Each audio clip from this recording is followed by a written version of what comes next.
വീടുകളിൽ കുട്ടികളുടെ സുരക്ഷ ഉറപ്പുവരുത്തുകയാണ് മലപ്പുറം തവനൂർ പഞ്ചായത്ത്. പഞ്ചായത്തിലെ മുഴുവൻ വീടുകളിലും കയറിയിറങ്ങി സർവേ നടത്തി വീടുകൾ ബാലസൗഹൃദമാക്കുകയാണ് ലക്ഷ്യം. കുട്ടിപ്പുര എന്ന പേരിട്ടിരിക്കുന്ന പദ്ധതിയുടെ ആദ്യഘട്ടം പൂർത്തിയായിട്ടുണ്ട്. ഈ മൊബൈൽ അഡിക്ഷൻ കൊണ്ടാണ് കുട്ടികളൊന്നും പുറത്തിറങ്ങാത്തതൊക്കെ. അപ്പം അത് നമുക്ക് അതിന് കളിക്കാനുള്ള സ്ഥലങ്ങൾ, അതുപോലെ ഓരോ കൂട്ടായ്മകളിൽ അതിലൊക്കെ ആഡാക്കും കുട്ടികളെ. അങ്ങനെ ബുദ്ധിമുട്ടുള്ള അത് നമ്മളെ ഭാഗത്തൊന്നും ഉണ്ടാവും. ഓരോ വീട്ടിലെയും കുട്ടികളുടെ സുരക്ഷാ പ്രശ്നങ്ങൾ, ആരോഗ്യ പ്രശ്നങ്ങൾ, മൊബൈൽ അഡിക്ഷൻ, ലഹരി ഉപയോഗം തുടങ്ങി 25ഓളം വിവരങ്ങളാണ് ശേഖരിക്കുന്നത്. പഞ്ചായത്തിലെ 10,000ഓളം വീടുകൾ കയറിയിറങ്ങി സർവേ പൂർത്തിയാക്കി. പരിശീലനം ലഭിച്ച 500ഓളം പേരാണ് സർവേ നടത്തിയത്.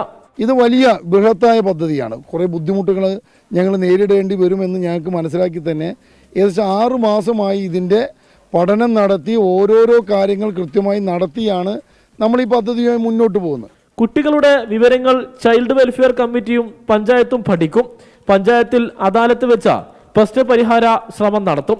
കൗൺസിലിംഗ് വേണ്ട കുട്ടികൾക്ക് അത് നൽകും. പഠന സൗകര്യമില്ലെങ്കിൽ പഠിക്കാനുള്ള സാഹചര്യം ഒരുക്കും. ഇങ്ങനെ കുട്ടികളുടെ എല്ലാ പ്രശ്നങ്ങളിലും ഇടപെട്ട ഉടൻ തന്നെ പഞ്ചായത്തിലെ മുഴുവൻ വീടുകളും ബാലസൗഹൃദ ഭവനങ്ങളാക്കി മാറ്റുകയാണ് പഞ്ചായത്തിന്റെ ലക്ഷ്യം. 24 തിരൂർ.